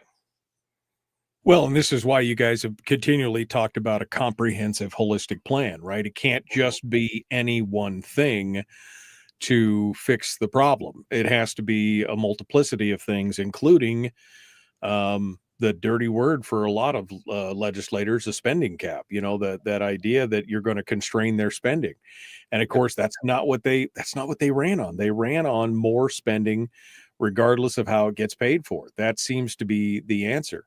A little bit of oil taxes, sure. Broad-based tax, maybe. Some cuts. A spending cap, solidifying and constitutionalizing the PFD. These were all part and parcel of those plans, but is anybody going to be carrying that ball in the legislature? I mean, now that Ben Carpenter is out this next session, is anybody going to be carrying that ball in the legislature? Well, I think one of the things that we've seen is that certain people might be in favor of certain pieces of it, but once you start bringing it all together, that you don't find very many people like Ben Carpenter that were in favor of, look, let's attack this whole thing, because we know that politically speaking, you can't do one portion at a time. You have to do the whole thing at once. And so we're going to be in a world of hurt. I'm sure that the spending cap will get reintroduced. Is it going to get, with a Republican majority in the House, we couldn't get it passed in the House, and in the Senate, okay, our Republican caucus is bigger than it was last go around, but 6 doesn't get you to 14, which is what you need to pass that spending cap.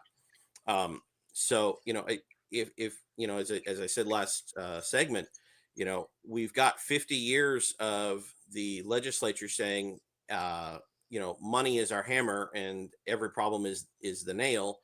And, this is how we hammer into our problems. And what you do with a spending cap, what you do by constitutionalizing the dividend, things like that, is you're taking away that hammer and saying, all right, guys, you're going to have to start using other tools now. So, of course, people are reluctant to do that. Hey, this is all we've known for 50 years. This is what we're used to. And you're going to take our tool away from us. That this is part of the problem that we're running into here. And so when you look at this and you see that, again, we're going to be upside down, we're going to be behind the power curve. What's your prediction for what's going to be happening? I know that you can't obviously, give it with any degree of certainty, but as you look at it, I mean, what do you see anybody who is on the campaign trail promising a chicken in every pot? Do you see any of them looking at these new numbers and going, oh, wait a second, we can't do that because we don't have the money? Or is it just, there goes the PFD, and then in 2 years we have to figure out how to increase it even more? Because again, your employee contracts and everything else are not factored into any of these monies that we're talking about. No, that's part of that inflationary factor that Brad was talking about last Tuesday, saying, all right, well, just the budget goes up 2.5%. That is from the assumptions on the employee contracts and some other things, capital budget. Hey, it costs more to buy concrete and asphalt and things like that than it did last year because of inflation. That's where that comes from. There's no statutory requirements that we bump anything up to account for inflation. That's just, oh, well, we went to go buy it this year and it's cost more than it did last year. I don't see a whole lot of it. I think, everybody's going to run into fiscal reality here really soon, because we can't borrow except in very limited circumstances. That's what our Constitution states. I don't see us really having some of those circumstances. So we're gonna have a lot of people that have been promising a lot of spending bumping into a lot of fiscal reality here. And, some of that's going to come up in the finance committees. Some of that's going to come from the governor. I'm interested to see how the coalitions in both bodies try to work with the governor to incorporate some of the stuff he wants, not just into the budget, but into the policy bills as well. And to see how those discussions go. Otherwise, this could just turn into a big veto fest. I don't think anybody wants that. Right. But if everybody's just, I want X and you want Y, and we get mad at each other, that's a possibility as to where we go with this. We'll find out here in a few months. Well, that's something that Mike Shower said in the paper when he was interviewed. Is he's like, you could see here that we pretty much veto proofed. We have the majorities or the minorities to veto proof pretty much anything. So are we going to waste a bunch of time on things that the governor's already stated he's not in favor of? An increase in the BSA, defined benefits. Those are things that he's come out against over the last year. So is it just going to become a big, like you said, a veto fest where they do all this work, there's all this infighting, there's all this stuff that goes on, they get it across the finish line, and the governor vetoes it anyway? Is that the plan, to make him look like now the governor's that we did what we had to do, the governor is the bad guy? Or is somebody going to, face reality at that point? Right. I mean, that's part of what we've talked about as a minority caucus that we're going to do, is to try to, on the floor through bills and amendments and other things, to put out an alternative vision of, guys, here's some things that we can do that will help solve our problems. I mean, education, of course, is the big one that we've been talking about for a couple of years now. Sarah Vance and Shelley Hughes had a bill out last year to let these school districts rope their healthcare plans in with the state's healthcare plan. And not every school district would get back to us. And so we didn't have total fidelity on the numbers, but we were looking at potential savings of $100 to $200 million in savings from that, which, hey, from that BSA, that 680 BSA increase, that was 175 million. And you fix the healthcare plans, and all of a sudden that's almost the same thing. Let's fix it with policy here, not just with throwing dollar figures at it. I talked to the Fairbanks School District here last year about that bill. I said, hey, here's something that could potentially save you guys some money. What do you think about it? And they looked at it and said, well, yeah, we don't know. We don't think it's really going to save us that much. Don't really think it's worth it. And then over the summer, they went out to rebid their health insurance like, all businesses do. And it came back with a huge bump where they had to increase the employee contributions by $400 a month per person. And I went back to them a couple of months ago and I said, hey, how about that health insurance bill that we had? What do you guys think about that? And they said, yeah, we're kind of interested in that now. We're a lot more interested in looking at that. Funny how that works, Funny how a little time can make all the difference. Robb Right. Myers is our guest, Senator Robb Myers. He is the Senate Republican Caucus Whip. We're going to continue with him. We're going to give him his head here in the last segment, let him chat about his thoughts overall, and just let him lead the bus a little bit here as we go through. The Michael Duke Show continues. Common sense, liberty-based, free thinking radio. We're back with more in just a moment.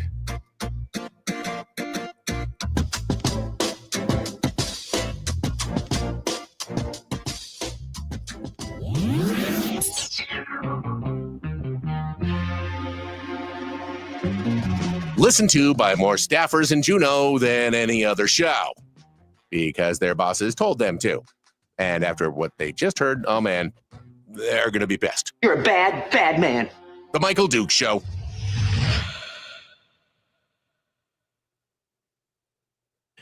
Okay, Robb Myers is our guest. Harold just said something interesting. Offer finance and rules to some of the displaced Democrats and form your own bipartisan caucus. I mean, it's interesting that we had 11 Republicans in the Senate, and yet we still couldn't form a Republican majority. Are there any disenfranchised Democrats out there that you think might be amenable to doing something different, Robb? I mean, you got feet on the ground there. You hear what these people say behind the doors and in the meetings. Is there any possibility of something like that happening, do you think? Or is that just pie in the sky? I think it's a little bit of pie in the sky. We've had feelers out, since the election to see how everybody feels about, forming a different caucus compared to this last couple of years. And, we understand there may be one or two other Republicans that are a little disaffected with what's going on inside of the current coalition. But one or two more Republicans doesn't get you a majority. The Democrats, from everything that we have heard, are pretty much in lockstep, and it's not going to change. So that we don't think that we come up with any other bipartisan issue. It's one thing to say, okay, well, you get 11, 12 Republicans, and then you add, what often happens, you add a rural Democrat or two. You see that Bush caucus move over to the majority, regardless of party and things like that. That's normal. That's one thing, but that happens after you get all the Republicans together, not before. And so that's not where we're sitting right now. So it's not looking good. So I think we'll see what happens over this next session. Maybe some people get really disaffected, depending on how things go. But I think the numbers are where they are for now. Hey, nothing's final until that vote is taken on the Senate president and the committee on committees on that first day of session. So I know discussions will be ongoing until then, but for now, let's to borrow your phrase, let's not bank on the if come on something else changing on those numbers for the moment. Yeah, I mean, it's disappointing to see, obviously. It's nice to see the minority growing, but at the same time, it's disappointing to see the Republicans that have stayed in there. Although I will have to say that, excuse me, Bert Stedman, although he has been disappointing in many ways, he has been in some areas, especially around defined benefits and some other things, one of the more reasonable voices in that. So maybe there's some hope that even amongst that, there may be some defection. Your thoughts?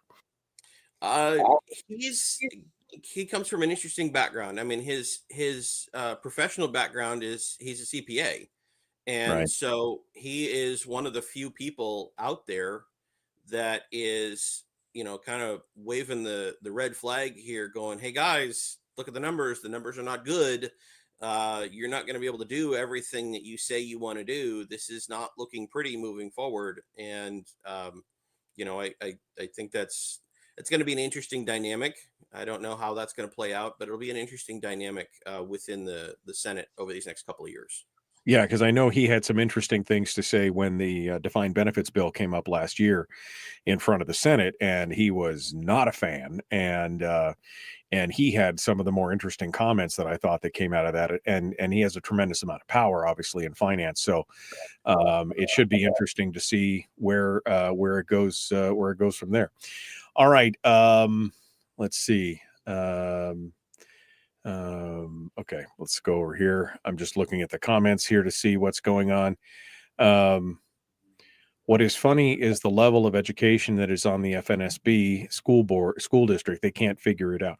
I mean, part of the problem here, and you touched on it briefly, but when you mentioned that, the BSA is going up, but there's a decline in enrollment, and we know there's going to be a continuation to that.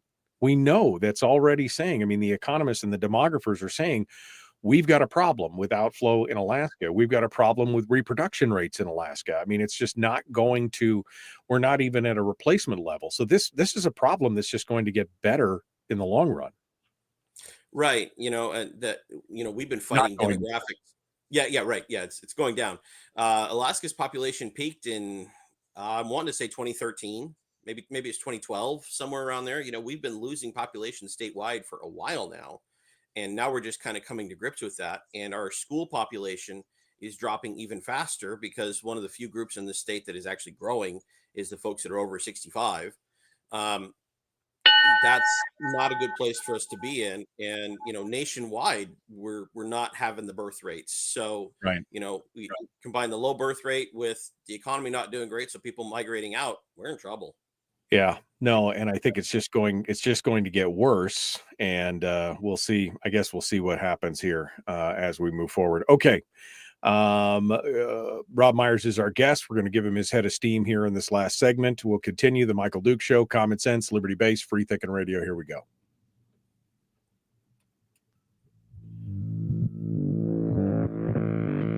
Public enema number one.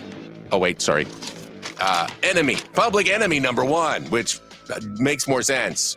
On the other hand, he's a little bit of a pain in the Michael Duke Show. Yeah, something like that. Pain in the. Robb Myers is our guest. We are continuing here.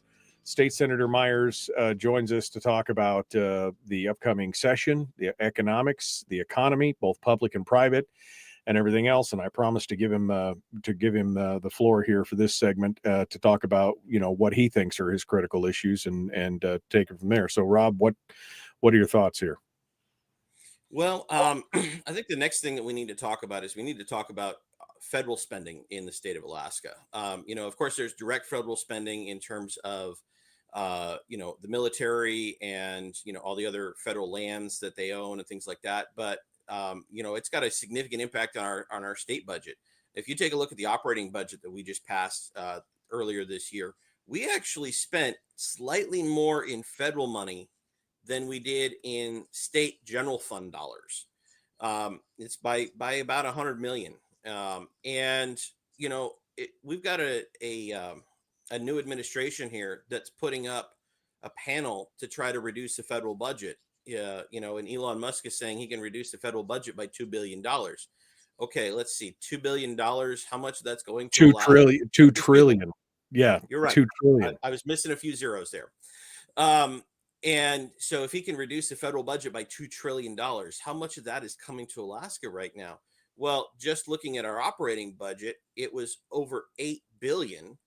And then that's not counting our capital budget too, where the figure is even higher, where the capital budget is something like 75% federal. And because of primarily because of road projects. the two big drivers in the Fed in our budgets for federal spending are Medicaid, and then those capital budget dollars for roads, for airports, things like that, where a lot of that is 90-10 matched, 10% state to 90% federal. And if you want to look at how DOT operates, they've kind of become, over the last 30, 40 years, this entity that is really, really good at pulling in as many federal dollars as possible. Whether or not the construction actually makes sense for the state, it actually helps us, but they are really good at pulling in those federal dollars to increase the spending, to take money from the feds and put it out into the general public through DOT. And you're going to have Elon and Vivek coming in and saying, all right, guys, we're going to put a stop to a lot of this federal spending. And so between that and the oil prices at the same time, we could be looking at a serious world of hurt in this state. And, two of our historical sources of revenue are both getting hit at the same time. And we're going to be in a world of hurt here. And then there's all the federal employees in the state. The military kind of is the obvious poster child, because that stuff is concentrated in certain areas, whether it's Jay Bear or Eielson or Fort Wainwright or Greeley or Clear, a few other places, because those guys are kind of the obvious ones. They're out there, kind of geographically grouped together and out in uniform, but we've got so many other federal employees in this state as well, whether it's the Park Service or Fish and Wildlife or what have you, National Forest Service, things like that, if their jobs start getting cut too, that means more jobs in the state getting cut. And of course, we want to emphasize the private sector, but we don't ignore what the public sector means as well, especially when that means federal. That means public sector dollars coming from out of state that we're not having to generate here in order to spend in the first place. So we could potentially be in serious trouble here. Right, because and especially, I don't know if you saw the article in the ADN about wages going up across the board in Alaska in the last year, and one of the highest wage sets is the federal government employees at almost $95,000 per year. So if they start cutting things out and they start reducing the number of employees here, I mean, there's a ripple effect for sure in all that, and those are dollars, of course. Like I said, if they cut $2 trillion out of the federal budget, there's going to be ramifications, economic ramifications, but it's the same thing of, do you get sick from the cure or do you die from the disease at that point, right? Right. No, absolutely. Because we knew that, whether it comes to an end, under the Doge, or it comes to an end in another, couple of decades because the bottom falls out of the dollar because we borrowed too much money, one way or another, it comes to an end and we're going to have to reckon with it. And it's not going to be pretty, but we still have to deal with it. And, this is part of the reason that as a caucus, we're focusing on, hey, we have to grow the private economy. We have to diversify out of oil and government spending as propping up our economy, because this is not sustainable over the long run. We have to figure out how to do that. And unfortunately, what we're seeing out of both the House and Senate coalitions is kind of doubling down on those other things, that the federal spending, the higher state spending, things like that, even to some extent doubling down on oil, in the sense of we're going to try to extract more money out of them for the state to spend, even though we know that that is going to take some of these large projects that do not fluctuate as much with the fluctuations in oil prices like they do down in the States. But if the tax regime changes, we know that that's going to have a ripple effect there as well. So for example, the two big projects that we're talking about right now are Willow and Pica. Okay, Willow's a one and done. That's out on federal lands, and we know that we have problems with federal lands. Right. Brad's gone over that a few times. Pica is on state land, and what Pica has told us is, all right, we're supposed to have, first oil from Pica by the end of 2025, but the project they're currently building is phase 1. They're currently ramping up for phase 2, and they've got plans on paper for phase 4 effectively. And we know that if, but what they've told us is is how quickly we move to phase 2, phase 3, phase 4 is all dependent on how fast we make our money back to plow into the next project. And so lower oil prices, of course, are going to affect that to some extent. But if there's another oil tax scheme coming up in Alaska, that's going to affect it as well, not only in how much cash they're taking, but also looking at the state and saying, hey, we've had relatively stable oil taxes for the last 10 years now. That's why we think this is a good place to invest. Oh, crap, the state is in trouble. And so what are they doing? They're coming after us again. Well, now we're looking at ourselves less as a partner and more as a target. And how is that going to affect investment decisions coming out of Santos there with Pika? So, that's, we got our one golden goose in the private economy, and we're going to start targeting that, after we've already targeted the private economy by ending, by cutting significantly the dividend and taking that $1.5 billion, $2 billion out of the private economy that was going out that could help us to slowly diversify over a couple of decades. And instead, we're going to cut that out so that we can grow the public economy instead. We're going the wrong direction here. Right.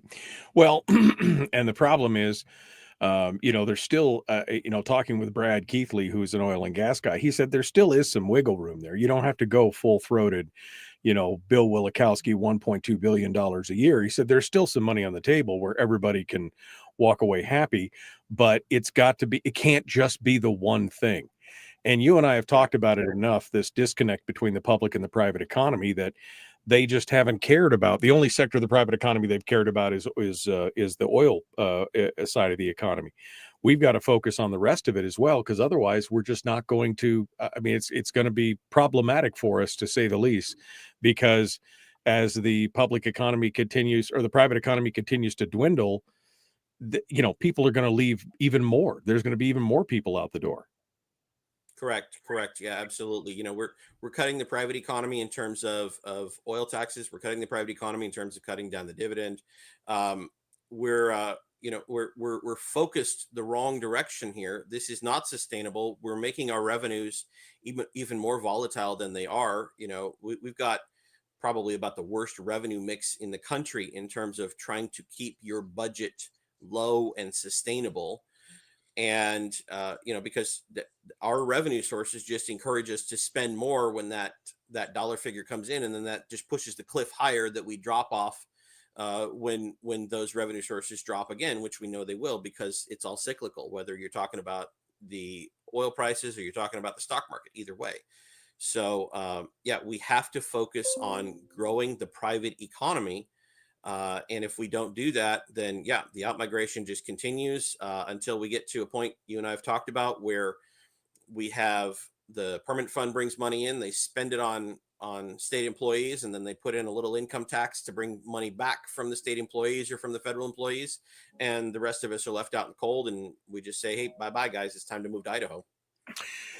Yeah, that's the problem. It's that doom loop we talked about. As you continue, people leave, and you try and spread the burden on a smaller group, and then eventually that forces other people to leave, and it's a continuing cycle that's problematic, to say the least. State Senator Robb Myers is our guest. Robb, thanks for coming on board and joining us. We appreciate it, as always. We look forward to seeing what this next session brings. We hope there's some common sense in there. We don't know if it can happen for sure, but we sure hope so. Thanks for coming on and joining us today. We appreciate it. You bet. You bet. Always good to talk to you, Michael. Folks, we got more coming up tomorrow. Brad Keithley, Chris Story. Be kind, love one another, live well. All right, Robb, final bite at the apple here today. Your exhortation to the listenership and the podcast folks. What do we need to know? What do we need to say here? I would say the exhortation at this point needs to be to encourage people to remember to think longer than just a one-year budget cycle or a two-year election cycle. We need to be thinking 10, 20 years out. We need to be encouraging our legislators to think 10 or 20 years out.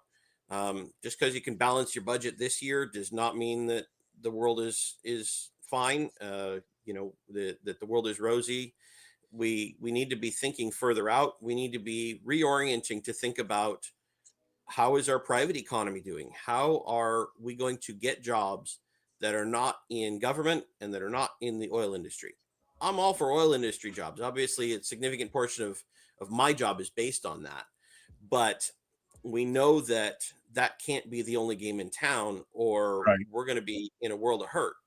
By this point, if you look at other oil producing regions, 40, 50 years after oil was discovered, they were branching out into a lot of other areas. Texas was branching out from oil into kind of a high tech sector, by the 40s and 50s. Pennsylvania was able to branch out off of their natural resources as well, into manufacturing and things like that. We have to examine the fact that, look, guys, we haven't done that. And a large part of the reason we haven't done that is because the state owns the oil industry. In effect, the state owns all the land where the oil is coming from. So they're getting the royalties, the severance taxes that could have been going into the private economy. And we're choking off the private economy because we don't let that money get out there. And the one little bit of money that we did let get out there in the dividend, now we're choking that off too, so that we can preserve the public economy. We're making short-term choices that are going to have long-term consequences here, and that's not going to work. We're going to fall off the cliff at some point. This is part and parcel of why our population is leaving. I've had so many people say, "Oh, you guys are doing so much in Alaska right now. Look at all that federal money in infrastructure money. Look at all of those oil projects that you're building up there, and why are people leaving?" And I go, well, just think about the nature of those things. Those are temporary things. Right. You mentioned that that article in the ADN about our population dropping. There was another article in the ADN a few days before that was saying that we've got one of the highest percentage of out-of-state workers that we've ever had. Well, it's because people are looking at our state and saying, yeah, I can make money up there for 2, 3, 4 years, but it's not worth moving my family up there. So Right, I'm going right. to go take a slope job and, go do 2 on 2 off and make a good paycheck. And I'm not going to put down roots because it does not look like these things are going to pan out in the long run. Well, and that's a continuing part of the problem. Again, this divorcement between the public and the private economy has got to stop. I mean, it's just got to stop. Otherwise, we're going to be in this cyclical feature of just continuing to fight this same battle, and the shrinking population will exacerbate the problem even more as we move forward. All right. Well, Robb Myers, thank you so much, my friend. As always, it's good to talk with you. Thank you for being part of it, and we look forward to seeing you again soon. Yep, you bet, Michael. I'm sure we'll talk in January at some point. Yeah, absolutely. Thanks, Rob. Have a Merry Christmas if I don't talk to you between now and then. Thanks for coming in. All right, folks. We are out of time for today. We gotta go.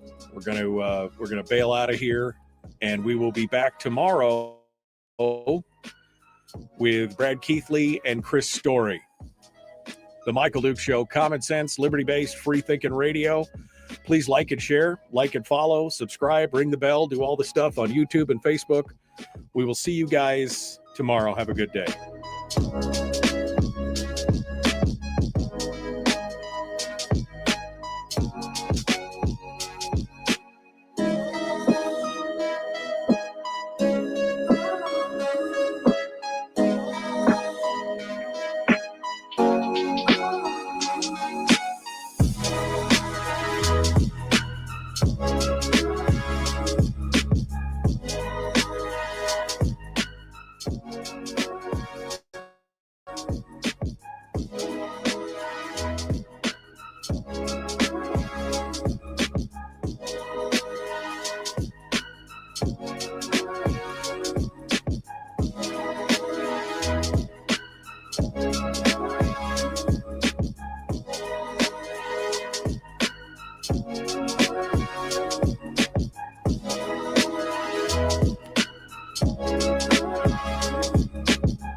We've shed our terrestrial radio skin, and now we are slimy lizard internet people. It's the Michael Duke Show.